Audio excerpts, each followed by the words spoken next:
کہ جیسے ہمارے پاس اب اتنی ریسورسز نہیں ہے کہ ہم اتنے سارے لوگوں کو اکٹھا کر لیں کہ وہ آیت کریمہ پڑھا جائے. تو کیا آپ اللہ سے آیت کریمہ کھلا پڑھ سکتے ہیں؟ ضروری ہے کہ کسی بندش پہ پڑھا جائے؟ بہن یہ سوال تو ایک تھا، مگر اس میں 2-3 مختلف قسم کے چھوٹے سوال اور بیچ میں شامل ہو گئے. اوکے. تو اس میں سے ایک ایک کر کے میں جواب دیے جاتا ہوں. Thank you. کوئی کلمہ، کوئی آیت، کوئی درود، چاہے قرآن کی آیت ہے یا کوئی اور وظیفہ ہے، اس کو ایک خاص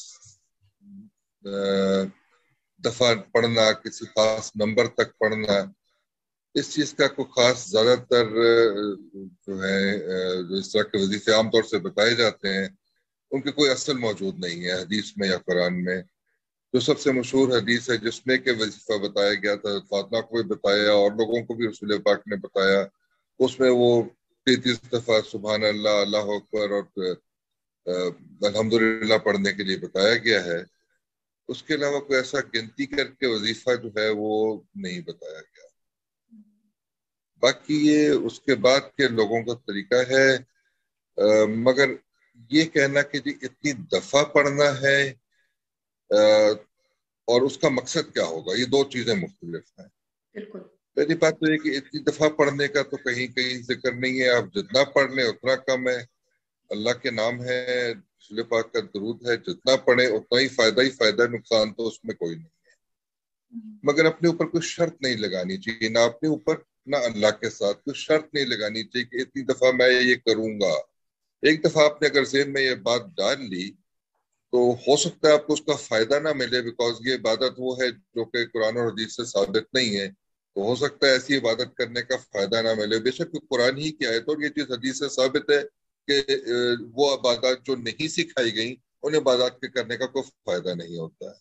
مگر کیونکہ ایک دفعہ آپ نے اس کو اپنے ساتھ شرط لگا لی، مان لیا، تو پھر آپ کو وہ کرنا ضروری ہے. نہیں کریں گے تو اس کا نقصان ہو جائے گا.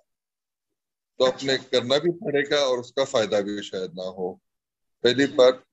اور دوسری بات، وظیفہ اس طرح سے ماننا، یہ وظیفہ یا کوئی بھی چیز، کوئی قربانی کرنا، کوئی صدقہ دینا، اس طرح سے ماننا کہ یا اللہ یہ میں تب کروں گا جب تو میرا یہ کام کرے گا، تو وہ تو اللہ سے شرط لگانے والی بات ہوگی، جو کہ سراسر غلط بات ہے. اللہ سے شرط نہیں لگائی جا سکتی. آپ اللہ سے دعا کر سکتے، اور دعا کی قبولیت کے 3 طریقے ہیں. وہ دعا قبول ہو جائے جیسے آپ نے مانگی ہے، اس دعا کو قبول نہ کر کے اللہ اس کے برابر کی کوئی چیز آپ کو دے دے، اور اس دعا کو قبول نہ کر کے اللہ وہ آپ کے حق میں رکھ لے. دعا انکار نہیں ہوتی ہے. وہ دعا اس وقت قبول نہ کر کے اللہ آپ کے حق میں رکھ لے اور قیامت کے دن اتنی آپ کو نیکی دے دے. قبولیت اگر اسی صورت میں بھی ہونی ہے تو کیا وہ اسی وقت ہونی ہے یا کچھ عرصہ ٹھہر کے ہونی ہے، یہ بھی اللہ کی مرضی ہے. اور کوئی بندہ اللہ کو مجبور نہیں کر سکتا کہ آپ یہ میرا کام اسی وقت اسی طرح سے کریں جیسے میں نے کہا ہے. نعوذ باللہ یہ کرنا تو اللہ سے شرط لگانے والی بات ہوئی. تو اس طرح سے کہنا کہ جی میں یہ صدقہ تب کروں گا، بکرا تب قربان کروں گا، یہ اتنا پیسہ اس وقت صدقہ کروں گا جب میرا یہ کام ہو جائے گا، تو یہ تو اللہ سے شرط لگانے والی بات ہے، جو کہ نعوذ باللہ غلط بات ہے. جو بھی جس نے ایک دفعہ کہہ دیا وہ صدقہ، وہ بکرا، وہ پیسے وہ دے ضرور دے، کیونکہ اس کے دینے کی اس نے وعدہ کر لیا اللہ سے. اس نے وعدہ کر لیا تو اس کو دینا تو پڑے گا، مگر اس امید سے نہ دے، اس امید سے نہ دے کہ یہ مطلب اسی وقت میرا کام ہو جائے گا. وہ اللہ سے شرط لگانے والی بات ہے جو کہ غلط بات ہے. مطلب جیسے کہ کرتے رہے، میں بھی انکلوسیو میں اپنے آپ کو اس سے نہیں کہوں گی، جب تک میں نے خود اتنی ڈیٹیل میں جا کے اپنا مذہب نہیں پڑھنا شروع کیا تھا تب تک ایسے میں بھی کیا کرتی تھی. تو اس میں یہی بات جو مجھے آپ کی باتوں سے سمجھ آ رہی ہے وہ یہی ہے کہ اسلام کو جو جیسے کہ دوسرے ریلیجنس پہ بھی ہوتا ہے، کسی بھی ریلیجن کا آپ اور لے لیں کہ جی یہ کر لو تو ایسے ہو جائے گا، یہ اس طرح ہو جائے گا اتنی دفعہ، تو وہ اسلام میں نہیں ہے. اسلام کو ہم نعوذ باللہ ایز جادو یا ایز میجک استعمال نہیں کر سکتے کہ اتنی دفعہ پڑھ لیں گے تو اللہ ایسے کر دے گا. اللہ وہ نہیں. ہمیں اللہ کے لیے صرف اللہ کے سامنے صرف شکر گزار ہونا چاہیے اور دعا گو رہنا چاہیے، اور کوئی انسٹنٹ فارمولا نہیں ہے اپنی دعائیں قبول کرانے کا اللہ میاں سے نا. بہن میں اس مسئلے میں آپ کو معلوم ہوگا، زیادہ تر مسلمانوں کو معلوم ہوتا ہے. 2 چیزوں کی طرف آپ کی اٹینشن میں دلانا چاہوں گا. پہلی بات، حج الوداع کے موقع پر خطبے میں رسول پاک نے 1.25 صحابہ کے سامنے کھڑے ہو کے ان سے گواہی مانگی کہ جو کچھ مجھے اللہ نے دیا تھا کیا وہ میں نے تم تک پہنچا دیا. انہوں نے گواہی دی کہ یہ یا رسول اللہ آپ نے اپنا کام پورا کر دیا. جو ایک پیغمبر کا کام تھا کہ اللہ کا میسج اس کے انسانوں تک پہنچانا تھا، آپ نے وہ بالکل احسن طریقے سے وہ کام اپنی ذمہ داری پوری کر دی. ان سب نے گواہی دی.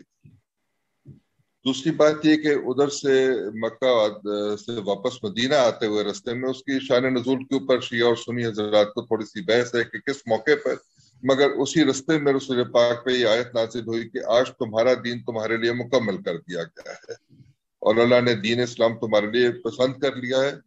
اب رسول پاک 1.25 صحابہ سے گواہی مانگ رہے ہیں کہ میں نے اپنا جو میسج ملا تھا جو اللہ سے وہ میں نے تم کو دے دیا. انہوں نے کہا کہ آپ نے پورا دے دیا ہے.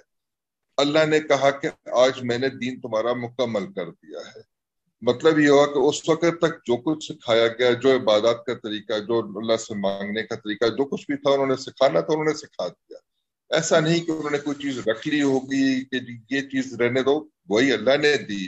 اور خدا پاک نے صحابہ سے اس کا کیا نام ہے سب کے سامنے اس کا اقرار لیا. تو مطلب یہ نہیں ہو سکتا کہ اسلام کا کوئی ایسپیکٹ، کوئی نماز کا طریقہ بیچ میں، کوئی نئی قسم کی نماز، کوئی نئی قسم کی تسبیح کوئی ایسی رہ گئی ہو جو رسول پاک نے اپنے صحابہ کو، مسلمانوں کو نہ بتائی ہو. اگر کسی چیز میں ایسی کوئی افادیت ہوتی کہ اس کے کرنے سے عام انسانوں کو فائدہ ملتا تو وہ رسول پاک اپنے امت کے لیے اتنے زیادہ پیار رکھتے تھے کہ وہ چیز ضرور اپنی امت کو بتاتے کہ یہ کر لو، اس کے کرنے سے تمہیں فائدہ ہو جائے گا. اور جو انہوں نے نہیں بتائی تو پھر اس کا مطلب ہے کہ ایسی چیز کی کوئی حقیقت نہیں ہے. اس کے بعد اگر کہتا ہے جی کہ مجھے فلانے طریقے سے فلانے بزرگ نے بتا دیا، تو جو چیز رسول پاک نے نہیں بتائی اور گواہی دے دی اللہ نے کہ آج تمہارا دین مکمل ہو گیا، تو پھر وہ اس کے بعد جو کچھ بھی آئے گا وہ چیز صحیح عبادت میں شامل نہیں ہوگی. اب اس کو جو مرضی نام دے دیں، میں فقط نام نہیں دیتا ہوں، مگر اس کو صحیح عبادت میں شمار نہیں کیا جائے گا. مقصد وہی ہے کہ انسان کو اللہ، قرآن شریف اور احادیث جو ہیں ان کو پڑھنا چاہیے. بیسک بات جو مجھے آپ کی باتوں سے سمجھ آئی اور جو مجھے جو میں پڑھ رہی ہوں جس سے مجھے مطلب کیا، وہ یہی ہے کہ انسان کو بیسکلی اپنے آپ کو ایجوکیٹ کرنا چاہیے.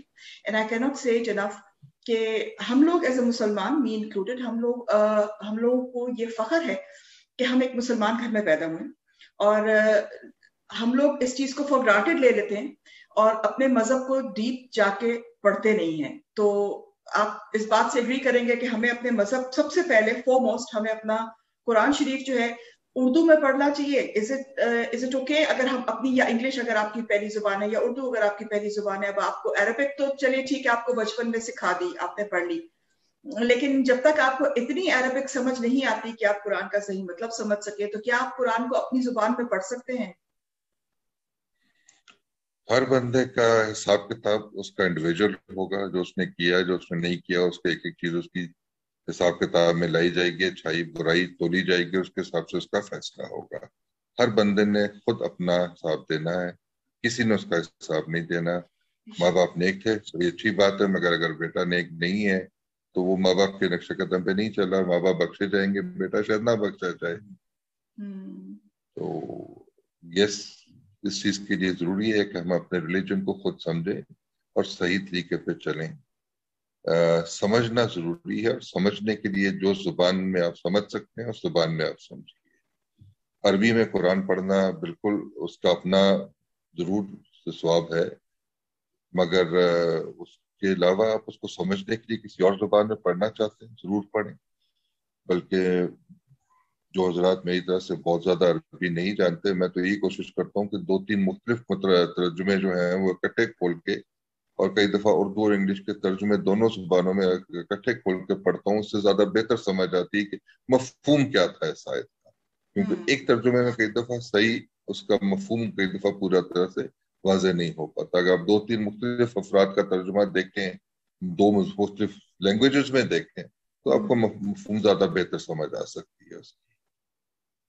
اسی طرح سے فرض نماز جو ہے اس میں تو ساری عربی میں پڑھنی ہے، مگر نوافل نماز میں اسپیشلی دعا کرتے ہوئے آپ نماز کے اندر بھی اردو میں پڑھ سکتے ہیں، جہاں پہ نماز میں دعا کرنے کی جگہ بجائے اس کے کہ آپ جب اللہ کے سامنے حاضر ہیں، جب وضو کر کے اللہ کے سامنے بیٹھے نماز پڑھ رہے ہیں، اس کے اندر دعا مانگے، اور نماز کے بعد کی دعا مانگنے سے بہتر ہے کہ نماز کے اندر دعا مانگے۔ اور جہاں پہ ہر کسی کو پتا ہے نماز میں دعا مانگنے کے جو اوقات ہیں، خاص طور سے سجدے سے پہلے، ادھر بیٹھ کے آپ نے جو اسٹینڈرڈ جو آپ کو 2-4 دعائیں عربی میں یاد ہیں وہ بھی پڑھنے، آپ اس کے علاوہ اردو میں دعا مانگنا چاہتے ہیں اردو میں دعا مانگے، کوئی ایسا حرج نہیں۔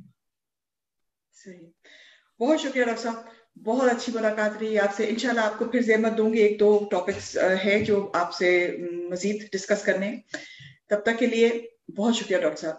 ناظرین، آپ نے سنا، میں اس ٹاپک پہ، کیونکہ میں اس ٹاپک پہ آج کل کو ریسرچ کر رہی ہوں، سو آئی تھاٹ کہ میں آپ کے ساتھ بھی یہ شیئر کرتی چلوں۔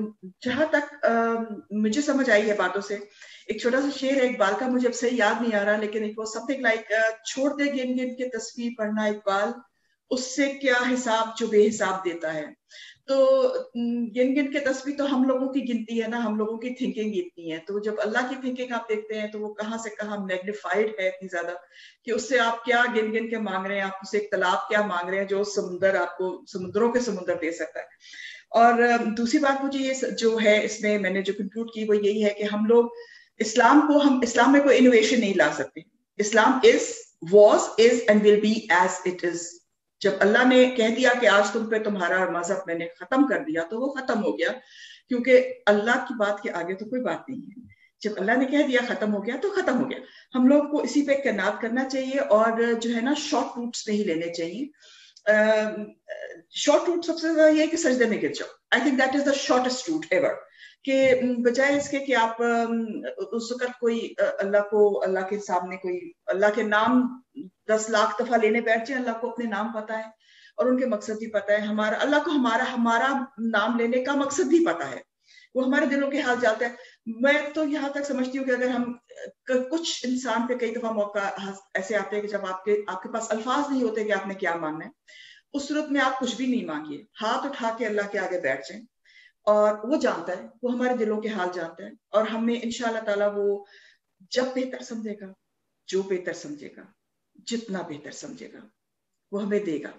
اور ہم لوگوں کا کام یہ ہے کہ ہمیں وہ جب دے، جتنا دے، جیسے دے، ہم اس پہ قناعت کریں۔